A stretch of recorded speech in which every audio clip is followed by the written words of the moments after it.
My name's Grace, and I used to think I had it all figured out. A great job as head of marketing, a loving husband Mark, and a comfortable life. I was paying off our mortgage with my own salary, feeling pretty damn proud of myself for being financially independent. Family was a big part of our lives, too. Mark had a younger brother, Tom, and their mom, Linda, was always around. Their dad had passed away years ago, so the boys made it a point to look after her. I found it touching, honestly. It made me love Mark even more, seeing how he cared for his family. Linda seemed to like me well enough at first. We'd chat over coffee during family gatherings, and she'd always ask about my work. Marketing, huh, she'd say, nodding approvingly. Sounds important. It felt good to have her approval. I wanted to fit in with Mark's family, to be part of their tight-knit group. Our first few years of marriage were filled with weekend barbecues, holiday dinners, and impromptu game nights with the extended family. I remember one Thanksgiving, all of us crammed around Linda's dining table, laughing and talking over each other. "Pass the gravy, will ya?" Mark's uncle bellowed from the end of the table. "You've had enough gravy, old man." Linda shot back, but she was grinning as she handed over the boat. I looked around the table, taking in the familiar faces, feeling a sense of belonging. This was my family now, too. The first cracks started to show during a New Year's Eve party at Linda's house. I was in the kitchen, refilling my glass of wine, when I overheard Linda talking to Mark and Tom in the living room. "Did you see what Carol's wearing?" Linda snickered. "That dress must have cost all of $5. I froze, my hand on the bottle. Carol was Mark's cousin, a single mom struggling to make ends meet. "I'm just saying," Linda continued, her voice dripping with disdain. "Some people should know their limits. Don't try to play with the big boys if you can't keep up." I felt my cheeks burn with second-hand embarrassment. This wasn't the warm, welcoming family I thought I knew. I peeked around the corner, watching as Linda leaned in conspiratorially to her sons, all three of them giggling like schoolchildren. As time went on, I couldn't ignore the growing unease I felt around Linda. What I'd initially brushed off as harmless teasing started to look a lot more like meanness. And it wasn't just Carol who was in her crosshairs. At every family gathering, Linda would huddle with Mark and Tom, their heads close together as they whispered and snickered. Their eyes would dart around the room, landing on various relatives and friends, before they'd burst into muffled laughter. One Easter Sunday, I couldn't take it anymore.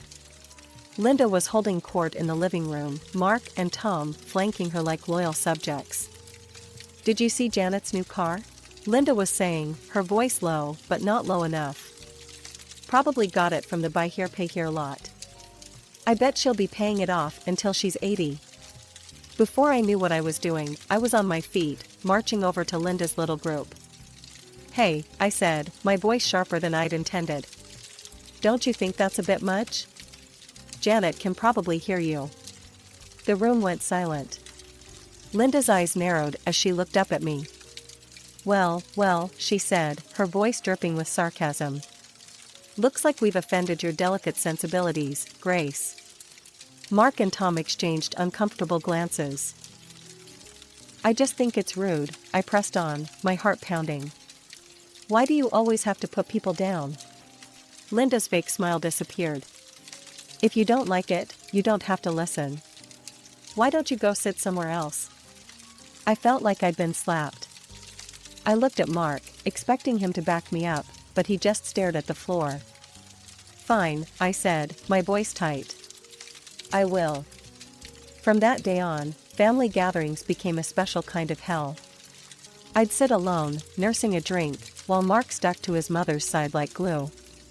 He'd throw me apologetic glances now and then, but he never came to sit with me. "Why don't you ever stand up to her?" I asked him one night after a particularly awful dinner. Mark sighed, running a hand through his hair. "She's my mother, Grace. What do you want me to do?" "I want you to tell her she's being cruel. I want you to have my back." But he never did. And slowly, I started finding reasons not to go to these family events. Work emergencies, migraines, anything to avoid the cold stares and whispered insults. Then, just when I thought things couldn't get more complicated, life threw me another curveball. I was pregnant. I stared at the little plastic stick in my bathroom, my heart racing. 2 pink lines. Clear as day. "Mark," I called out, my voice shaky. "Can you come here?" He appeared in the doorway, his face concerned. "What's wrong?" Wordlessly, I held out the test. His eyes widened as he took it from me. He pulled me into a hug, and for a moment, I felt like maybe everything would be okay. Maybe this baby would bring us closer together, heal the rifts that had been growing between us. But life had other plans. The pregnancy was rough from the start. Constant nausea, dizziness, and a perpetual threat of miscarriage kept me on edge. My doctor put me on bed rest, which meant working remotely. As the weeks went by, my condition worsened. My eyesight started to deteriorate rapidly, a rare complication that my doctor said could be temporary, but might also be permanent. Squinting at my laptop became impossible. With a heavy heart, I had to quit my job. I needed Mark more than ever, but he seemed to be drifting away. He'd come home late from work, citing extra projects or drinks with colleagues. More often than not, I'd fall asleep alone, the echo of the front door closing jolting me awake in the middle of the night. The day of my C-section arrived faster than I expected. My eyesight had worsened to the point where the doctors insisted on the procedure. Natural birth was just too risky. As I lay on the cold operating table, my heart raced with a mix of excitement and fear. "Where's Mark?" I asked the nurse, my voice trembling. She gave me a sympathetic smile. "Your husband's in the waiting room, dear. He said he'd rather stay there." The surgery went smoothly, and soon I heard the most beautiful sound, my son's first cry. As they placed him on my chest, I felt a rush of love so intense it took my breath away. Later, in the recovery room, Mark finally showed up. His face was a mask of discomfort and annoyance. "Look, Grace, I gotta say something. This whole thing? It's not right." I blinked, confused. "What do you mean?" He ran a hand through his hair, frustration evident in every movement. "Normal women give birth on their own, without all this surgery crap. And men? We're not supposed to be here for this. We should be meeting our wives and kids at home, like in the old days." His words hit me like a punch to the gut. "Mark, I couldn't risk." "Save it," he cut me off. "I'm heading home. This place gives me the creeps." The next few weeks were a blur of sleepless nights and endless feedings. Mark was rarely home, and when he was, he contributed nothing to our son's care. Instead, he'd complain constantly. "Can't you shut him up?" he'd growl as our baby cried in the middle of the night. "I'm trying," I'd say, exhaustion weighing heavily on me. "He's teething, Mark. It hurts him." But Mark had no patience for it. "All you do is focus on the kid. What about me, huh? What about our sex life?" I'd stare at him in disbelief. Here I was, running on 2 hours of sleep, still recovering from major surgery, and he was worried about sex. As the weeks turned into months, Mark's dissatisfaction grew. One evening, as I was trying to soothe our fussy 6-month-old, he dropped a bombshell. "You need to go back to work," he said flatly. I turned to him, shock written all over my face. "What? But the baby?" "We'll hire a nanny," he interrupted. "We can't keep living like this, Grace. We need the money." I wanted to argue, to tell him that our son needed me, that I wasn't ready. But the determined look in his eyes told me it was pointless. So, with a heavy heart, I started job hunting. Finding work with my compromised vision wasn't easy. I eventually landed a position at a smaller company, but the pay was less than what I'd earned before. When I told Mark, his reaction was predictably negative. "That's it?" he scoffed. "We're paying a nanny for this?" I felt tears pricking at my eyes. "I'm doing my best, Mark. It's not easy with my eyesight." "Excuses," he muttered, walking away. And so began my new reality, rushing to work each morning, guilt gnawing at me as I left my baby with the nanny, struggling through the day with my limited vision, then coming home to a resentful husband and a child who needed me. Time flew by in a haze of work, childcare, and mounting tension at home. Before I knew it, 2 years had passed since my son's birth. Despite the challenges, I loved him fiercely and found joy in his every milestone. Family gatherings remained a source of stress, particularly due to Linda's behavior. She'd sweep in, playing the doting grandmother for show, but her indifference was palpable. Come to Grandma, she'd coo, arms outstretched to my son. But he'd cling to me, turning his face away from this unfamiliar woman. Linda's face would darken with anger. What have you been telling him about me? She'd hiss. You're turning my own grandson against me. I'd try to explain, my voice tired. He just doesn't know you well, Linda. If you visited more often. Don't you dare blame this on me, she'd snap, stomping off to complain to Mark.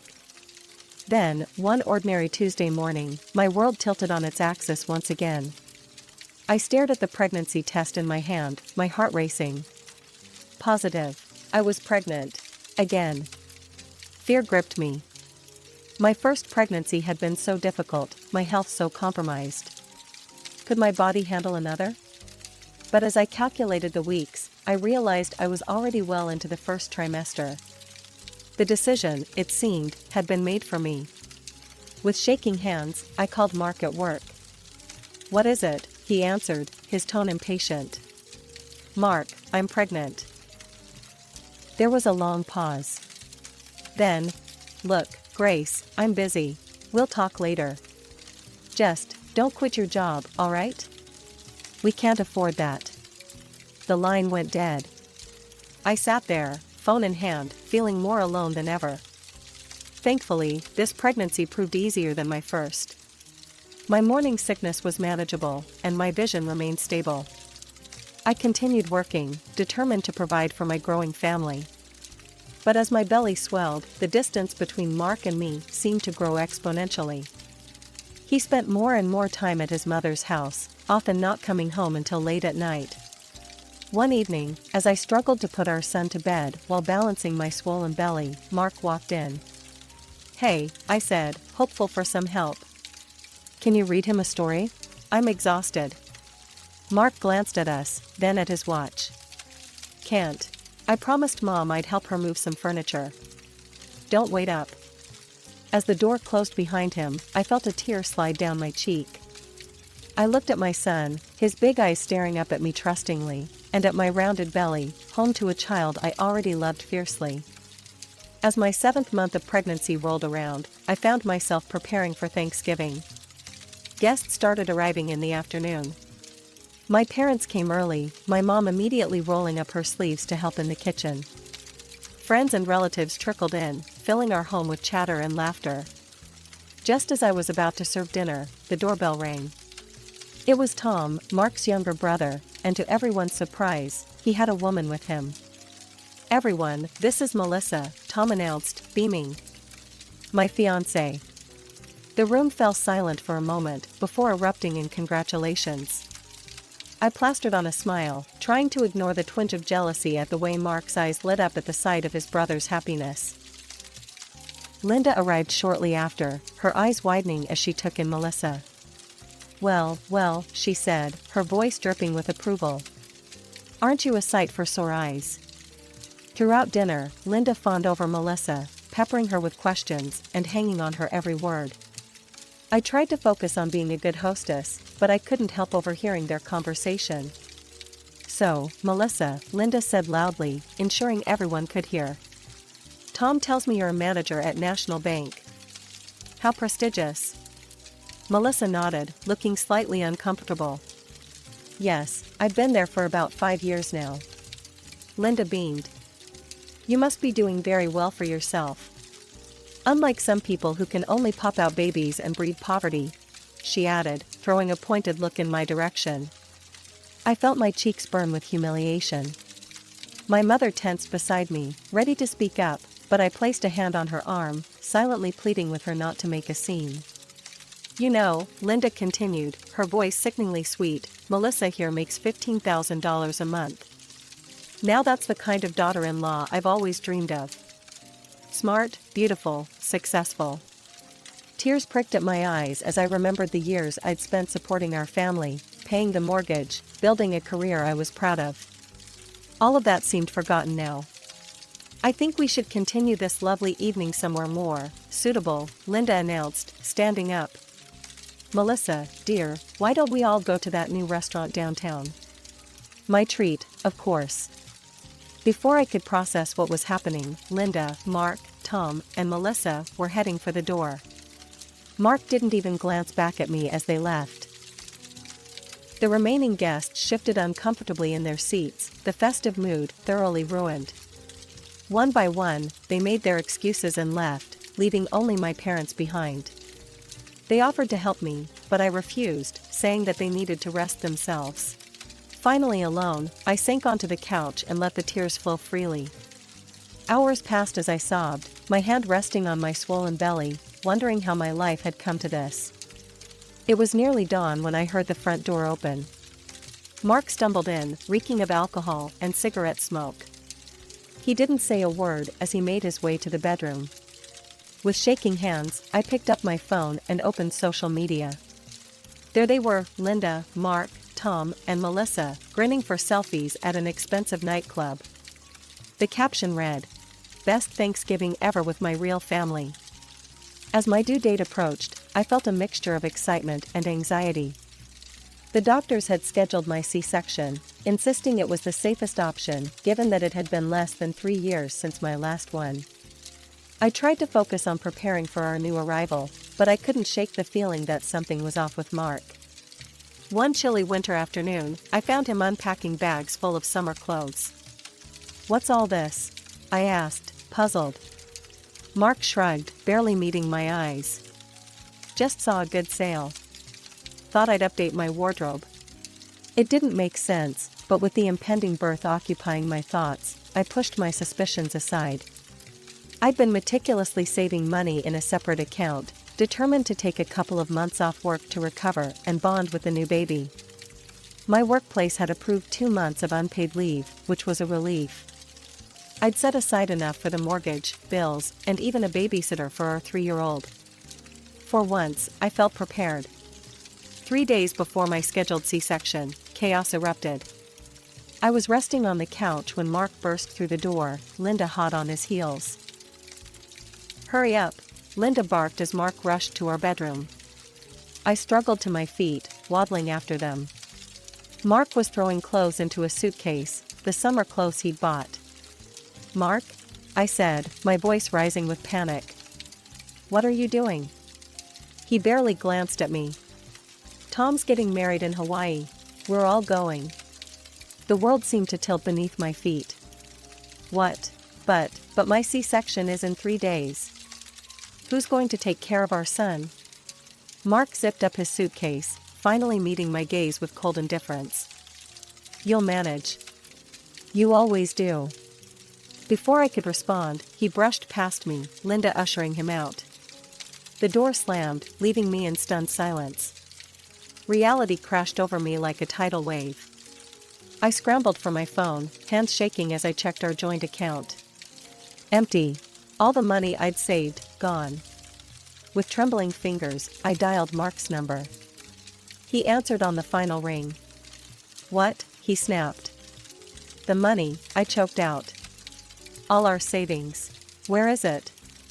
There was a pause, then a cold laugh. "We needed it for Tom's wedding gift. Don't be so greedy, Grace."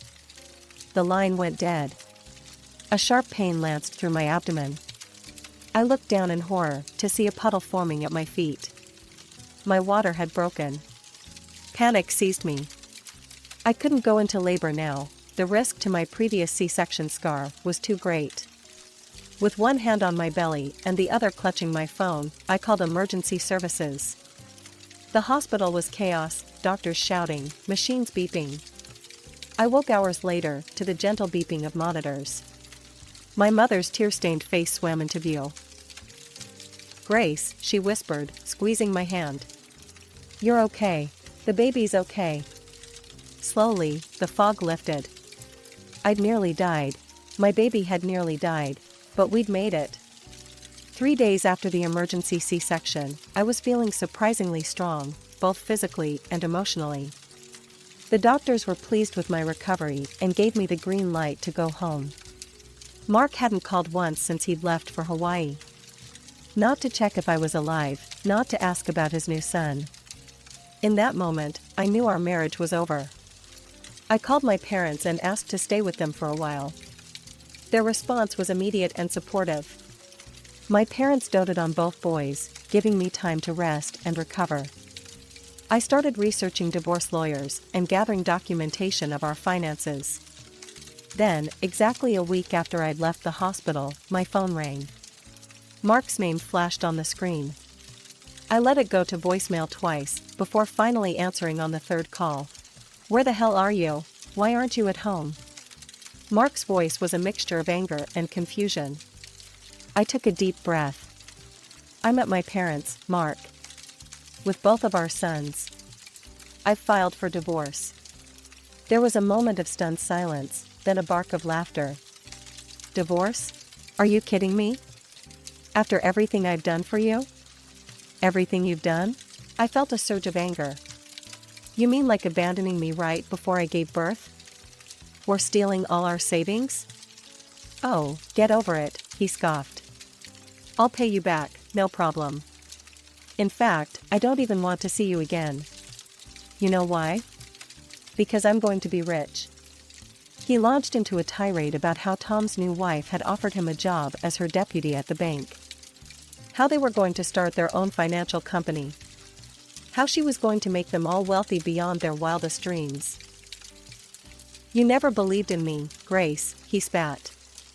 "You always shot down my ideas, always held me back. Well, guess what? I'm free now. And you? You're just a loser who can't see potential when it's right in front of her." The divorce proceedings moved quickly. To my surprise, Mark didn't contest anything.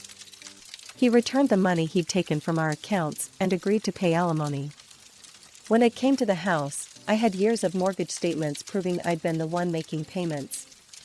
The judge awarded it to me without hesitation. The day I returned to my house with the boys, Mark was there, packing up the last of his things. He sneered as I walked in, the baby in my arms and our toddler holding my hand. "Enjoy this dump while you can," he said, hefting a box. "I'll be in a mansion soon, swimming in cash. You'll see what you missed out on." As he walked out the door, I felt a weight lift off my shoulders. The house suddenly felt bigger, brighter. A year and a half had passed since the divorce. Life had settled into a new normal for me and my boys. I'd returned to work, finding a balance between my career and motherhood. It wasn't always easy, but we were happy, healthy, and thriving. One ordinary Tuesday, my phone buzzed with a news alert. As I read the headline, my jaw dropped. Local banker exposed as fraud, leaves family in ruins. The article detailed a shocking scandal. Melissa, Tom's wife, had been running an elaborate con.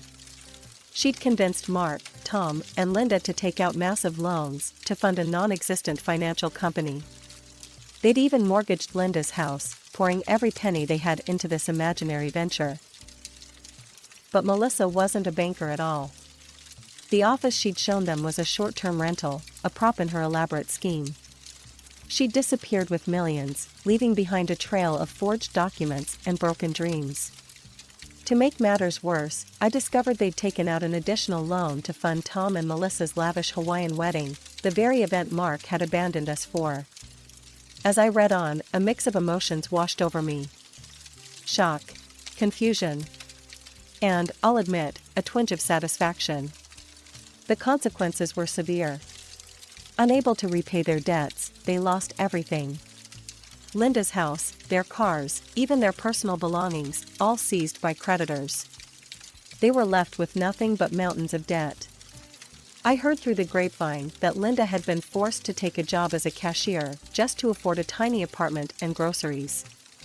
Mark and Tom were in similar straits, their dreams of wealth and success shattered.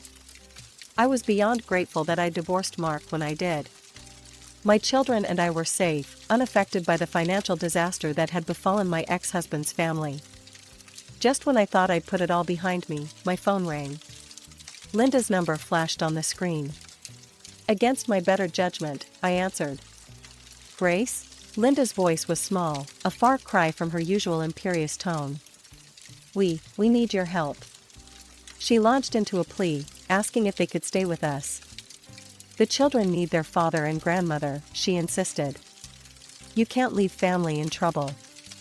I took a deep breath, memories flooding back, of Thanksgiving humiliation, of being abandoned before my C-section, of the countless times they'd belittled and dismissed me. Family? I said, my voice steady. You weren't concerned about family when you left me alone, pregnant, and in danger. You weren't concerned about family when you stole my savings. You weren't concerned about family when you called me a loser. Linda started to protest, but I cut her off. I'm sorry you're in this situation, Linda. But I'm not responsible for the choices you, Mark, and Tom made. My priority is my children, and I won't expose them to the chaos you've created. Please don't contact me again. I hung up, then immediately blocked her number. As I set down the phone, I felt a weight lift off my shoulders. It was done. Truly done,